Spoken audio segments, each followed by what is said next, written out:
मैं आपको बताऊंगा प्रोस्टेट में सूजन और प्रोस्टेट कैंसर में क्या डिफरेंस है। प्रोस्टेट में सूजन मतलब जो हम आमतौर में बोलते हैं, लेकिन उसका जो टेक्निकल टर्म्स है क्लिनिकल वो प्रोस्टेटाइटिस है, और प्रोस्टेट कैंसर जो अलग हो गया।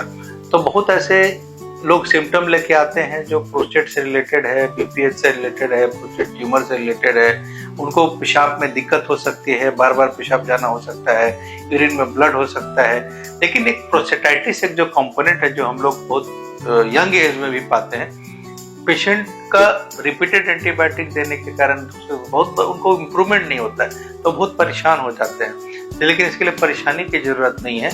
आप जो है यूरोलॉजिस्ट से मिलना है और इसका निश्चित उपचार होता है। हम लोग को पेशेंस रखना होता है, प्रॉपर जो इनके टेस्ट है, यूरिन एग्जामिनेशन है, अल्ट्रासाउंड है, हम लोग को long term 4 to 6 weeks antibiotic देना पड़ता है, तो ठीक हो जाता है। इसमें बहुत घबराने की बात नहीं है। प्रोस्टेटाइटिस एक ऐसी बीमारी है जो हम लोग बहुत पेशेंट भी जानते हैं, प्रोस्टेटाइटिस बोल दिया सर कैसे ठीक होगा, क्या होगा, इसमें घबराने की। जैसे हम लोग गैस्ट्रोएंटरोलॉजिस्ट जो है वो IBS एक प्रॉब्लम होता है, तो वो बहुत अधिक चिंता की बात नहीं है। जहाँ तक प्रोस्टेट कैंसर का सवाल है, तो प्रोस्टेट कैंसर तो अलग होता है, जो हम लोग आराम से उसको ठीक कर सकते हैं। अर्ली स्टेजेस में हम लोग उसको ट्रीट कर सकते हैं, ऑपरेशन कर सकते हैं। अगर इनऑपरेबल है या ऑपरेशन से ज़्यादा फायदा नहीं तो हार्मोनल थेरेपी, कीमोथेरेपी चलता है। तो दोनों एक डिफरेंट एंटिटी है, लेकिन बस एक प्रॉब्लम ये होता है अर्ली आइडेंटिफिकेशन में कि कुछ जैसे PSA प्रोस्टेटाइटिस में बढ़ता है, प्रोस्टेटिक इन्फेक्शन में बढ़ता है, तो उसमें चीज में हम लोग को आइडेंटिफाई करके MRI करके बायोप्सी करके बहुत बार कंफर्म कर लेना होता है। दूसरा कंपोनेंट है प्रोस्टेटिक एब्सेस, जो कि